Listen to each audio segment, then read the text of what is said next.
ಮೈಸೂರಿನಲ್ಲಿ ಡಿವೈಡರ್ಗೆ ಡಿಕ್ಕಿಯಾಗಿ ಬಸ್ ಒಂದು ಪಲ್ಟಿಯಾಗಿದೆ. ಸರ್ಕಾರಿ ಬಸ್ನಲ್ಲಿ ಇದ್ದಂತಹ ಶಾಲಾ ಪ್ರವಾಸಕ್ಕೆ ಬಂದಿದ್ದ ಮಕ್ಕಳು, ಅನೇಕ ಮಕ್ಕಳು ಗಾಯಗೊಂಡಿದ್ದಾರೆ ಎನ್ನುವಂಥದ್ದು ಗೊತ್ತಾಗ್ತಾ ಇದೆ. ಬೆಳಗಾವಿಯ ಖಾನಾಪುರದ ಶಾಂತಿ ನಿಕೇತನ ಶಾಲೆಯ ಮಕ್ಕಳು ಪ್ರವಾಸಕ್ಕೆ ಅಂತ ಬಂದಿದ್ರು. ಸಾಕಷ್ಟು ಸಂತಸ, ಸಂಭ್ರಮ, ಸಡಗರದಿಂದ ಎಲ್ಲರೂ ಕೂಡ ಟ್ರಿಪ್ಗೆ ಅಂತ ಹೋಗ್ತಾ ಇದ್ರು. ಈ ಸಂದರ್ಭದಲ್ಲಿ ಮೈಸೂರಿನಲ್ಲಿ ಟ್ರಿಪ್ ಮುಗಿಸಿ ಹೋಗ್ತಾ ಇದ್ದ ವೇಳೆ ಈ ಅವಘಡ ಸಂಭವಿಸಿದೆ. ಡಿವೈಡರ್ಗೆ ಡಿಕ್ಕಿಯಾಗಿ ಬಸ್ ಪಲ್ಟಿಯಾಗಿದೆ. ಈ ಅಪಘಾತದಲ್ಲಿ ಬಸ್ನಲ್ಲಿ ಇದ್ದಂತಹ 30ಕ್ಕೂ ಹೆಚ್ಚು ಮಕ್ಕಳು, 10 ಮಕ್ಕಳಿಗೆ ಗಾಯಗಳಾಗಿದ್ದಾವೆ ಎನ್ನುವಂತಹ ಮಾತುಗಳು ಕೇಳಿಬರ್ತಾ ಇದೆ. 10 ಮಕ್ಕಳಿಗೆ ಗಂಭೀರವಾದಂತಹ ಗಾಯಗಳು, 30ಕ್ಕೂ ಹೆಚ್ಚು ಮಕ್ಕಳಿಗೆ ಸಣ್ಣ ಪುಟ್ಟ ಗಾಯಗಳಾಗಿದ್ದಾವೆ. ಗಾಯಾಳು ಮಕ್ಕಳನ್ನು KR ಆಸ್ಪತ್ರೆಯಲ್ಲಿ ದಾಖಲು ಮಾಡಿ ಚಿಕಿತ್ಸೆ ನೀಡಲಾಗ್ತಾ ಇದೆ. ತಡರಾತ್ರಿ ನಡೆದಂತಹ ಘಟನೆ ಇದು. ದೃಶ್ಯಾವಳಿಯಲ್ಲಿ ನೋಡ್ತಾ ಇದ್ರಿ, ಬೆಳಗಿನ ಜಾವ ನಸುಕಿನ ಸಮಯದಲ್ಲಿ ಅಪಘಾತ ಸಂಭವಿಸಿತು. ಮಕ್ಕಳು ಇನ್ನೂ ನಿದ್ರೆಯಲ್ಲಿದ್ದರು. ಮೈಸೂರು ಪ್ರವಾಸ ಮುಗಿಸ್ಕೊಂಡು ವಾಪಸ್ ಮನೆಗೆ ಖುಷಿಯಿಂದ ಹೊರಟಿದ್ರು. ಎಲ್ಲ ನೋಡಿಕೊಂಡು ಸ್ನೇಹಿತರ ಜೊತೆಯಲ್ಲಿ ಎಂಜಾಯ್ ಮಾಡಿಕೊಂಡು ಸರ್ಕಾರಿ ಬಸ್ನಲ್ಲಿ ವಾಪಸ್ ಬರ್ತಾ ಇದ್ರು. ಇನ್ನೇನು ಮನೆಗೆ ತಲುಪಬೇಕಾಗಿತ್ತು ವಾಪಸ್ಸು.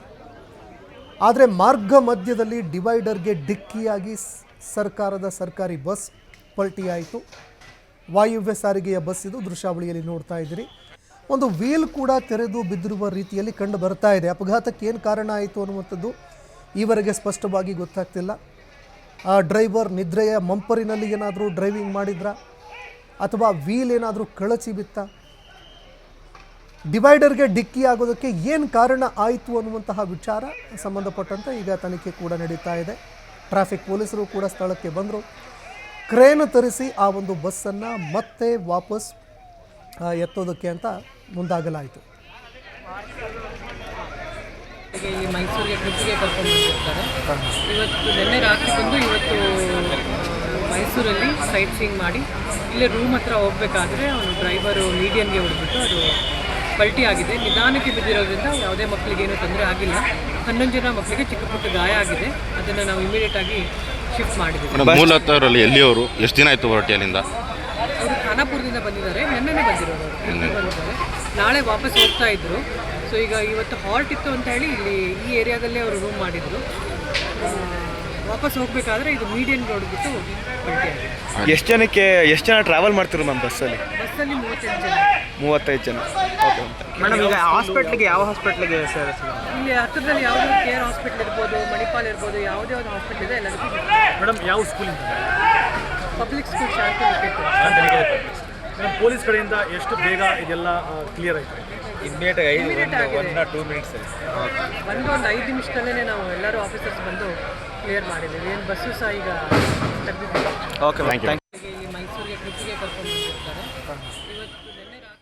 ಈ ಬಗ್ಗೆ ಮತ್ತಷ್ಟು ಮಾಹಿತಿ ಕೊಡ್ತಾರೆ ಪ್ರತಿನಿಧಿ ಪುನೀತ್. ಫೋನ್ ಸಂಪರ್ಕದಲ್ಲಿ ಜಾಯ್ನ್ ಆಗಿದ್ದಾರೆ. ಪುನೀತ್, ಸರ್ಕಾರಿ ಬಸ್ನಲ್ಲಿ ಪ್ರವಾಸಕ್ಕೆ ತೆರಳಿದ್ದಂತಹ ಮಕ್ಕಳ ಒಂದು ಬಸ್ ಪಲ್ಟಿಯಾಗಿರುವಂಥದ್ದು, ಮಕ್ಕಳ ಆರೋಗ್ಯ ಸ್ಥಿತಿ ಹೇಗಿದೆ, ಅದೇ ರೀತಿ ಅಪಘಾತಕ್ಕೆ ಏನು ಕಾರಣ ಆಯಿತು, ಈ ಬಗ್ಗೆ ಮತ್ತಷ್ಟು ಮಾಹಿತಿ ಕೊಡೋದಾದ್ರೆ? ಸಂತೋಷ್, ಇಲ್ಲಿ ಚಾಲಕನ ಒಂದು ಅಜಾಗರೂಕತೆಯ ಈ ಒಂದು ಘಟನೆಗೆ ಪ್ರಮುಖ ಕಾರಣವಾಗಿರ್ತಕ್ಕಂಥದ್ದು. ಯಾಕಂತ ಹೇಳಿದ್ರೆ, ಪ್ರವಾಸಕ್ಕೆ ಬಂದಿದ್ದಂತಹ ಈ ಒಂದು ಬಸ್ ಏನಿದೆ ಡಿವೈಡರ್ಗೆ ಡಿಕ್ಕಿಯಾಗಿ ಬಸ್ ಪಲ್ಟಿ ಆಗಿರ್ತಕ್ಕಂಥದ್ದು. ಇನ್ನು ಪಲ್ಟಿ ಆದಂತಹ ಒಂದು ಹಿನ್ನೆಲೆಯಲ್ಲಿ ಬಸ್ನಲ್ಲಿ ಪ್ರವಾಸಕ್ಕೆ ಬಂದಿದ್ದಂತಹ ಶಾಲಾ ಮಕ್ಕಳುಗಳಿದ್ರು. ಅಲ್ಲಿ ಕೆಲವು ಮಕ್ಕಳಿಗೆ ಗಾಯಗಳಾದಂಥದ್ದು.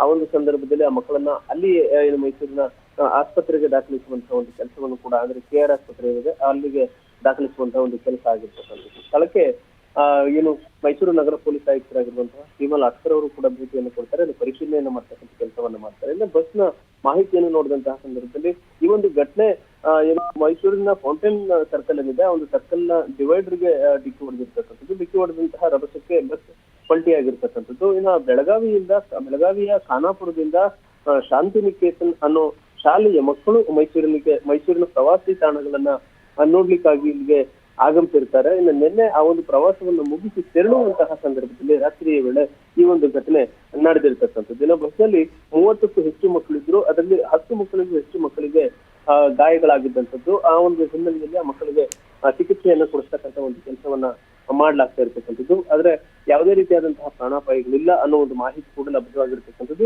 ಇದರ ಬಗ್ಗೆ ಸೀಮಲ್ ನಾಟಕರ್ ಅವರು ಕೂಡ ಸ್ಥಳಕ್ಕೆ ಆಗಮಿಸುವ ಮುಖಾಂತರ ಬಸ್ಸಿನ ಮಾಹಿತಿಯನ್ನ ತೆಗೆದುಕೊಳ್ತಕ್ಕಂಥದ್ದು, ಜೊತೆಗೆ ಚಾಲಕನನ್ನು ಕೂಡ ಏನು ಅಲ್ಲಿ ಚಾಲಕನಿಂದ ಕೂಡ ಮಾಹಿತಿಯನ್ನು ತೆಗೆದುಕೊಳ್ಳುವಂತ ಒಂದು ಕೆಲಸವನ್ನು ಮಾಡುವ ಮುಖಾಂತರ ಅವರ ಪೋಷಕರಿಗೆ ಮಾಹಿತಿ ಅಂದ್ರೆ ಯಾವುದೇ ರೀತಿಯಾದಂತಹ ಆತಂಕ ಪಡುವಂತಹ ಅಗತ್ಯ ಇಲ್ಲ ಅಂತ ಹೇಳಿ ಅವರಿಗೆ ಮಾಹಿತಿಯನ್ನ ಕೊಡ್ತಕ್ಕಂಥ ಒಂದು ಕೆಲಸವನ್ನು ಮಾಡುವ ಮುಖಾಂತರ ಪೋಷಕರನ್ನು ಕೂಡ ಕೆಲವರು ಇಲ್ಲಿ ಬರ್ಲಿಕ್ಕೆ ಅವಕಾಶ ಇದ್ದಂತಹ ಸಂದರ್ಭದಲ್ಲಿ ಬರುವಂತಹ ಒಂದು ಅವಕಾಶವನ್ನು ಕೂಡ ಮಾಡಿಕೊಡುವಂತಹ ಕೆಲಸ ಕೂಡ ಆಗ್ತಾ ಇರ್ತಕ್ಕಂಥದ್ದು. ಮೈಸೂರಿನ KR ಆಸ್ಪತ್ರೆಯಲ್ಲಿ ಈಗ ಮಕ್ಕಳು ಚಿಕಿತ್ಸೆಯನ್ನು ಪಡೆದುಕೊಳ್ತಾ ಇದ್ದಾರೆ. ಆದ್ರೆ ಬಸ್ ಏನು ಆ ಒಂದು ಚಾಲಕನ ಅಜಾಗರೂಕತೆಯಿಂದ ಈ ಒಂದು ಘಟನೆ ನಡೆದಿರ್ತಕ್ಕಂಥದ್ದು ಅನ್ನೋದು ಸದ್ಯದ ಮಾಹಿತಿ. ಸಂತೋಷ್, ಧನ್ಯವಾದಗಳು ಪುನೀತ್ ನಿಮ್ಮೆಲ್ಲ ಮಾಹಿತಿಗೆ. राजपाल